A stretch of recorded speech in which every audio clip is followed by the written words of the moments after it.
controversial new coal ash bill is making its way through the General Assembly.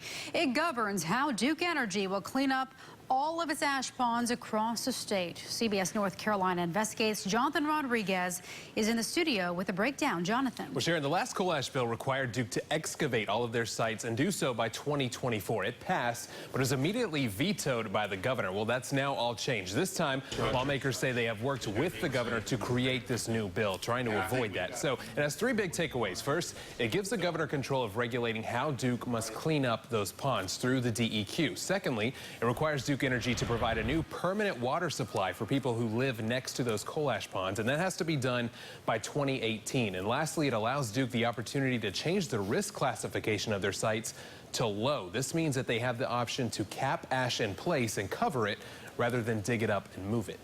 This solves one problem of supplying drinking water to people who need it, but it ignores many problems related to the environment, specifically what's going to be done with the coal ash, allowing it to be left in place in many places, and the impact that that's going to have on our rivers, lakes, and streams. We're going to let science and engineering determine what's the right solution for each of those basins.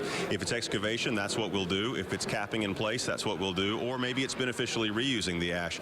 We'll have to determine that site by site, but this level of classification will give that flexibility to choose that right choice. Duke says 7 sites will be excavated. As for the other 7 with the low classification, they will now have until 2029 to clean those sites up, and they can also apply for extension. The bill, also worth noting, requires Duke Energy to beneficially reuse some of the coal ash at 3 of the sites of Duke's choice. Sean. All right, Jonathan, thank you. We are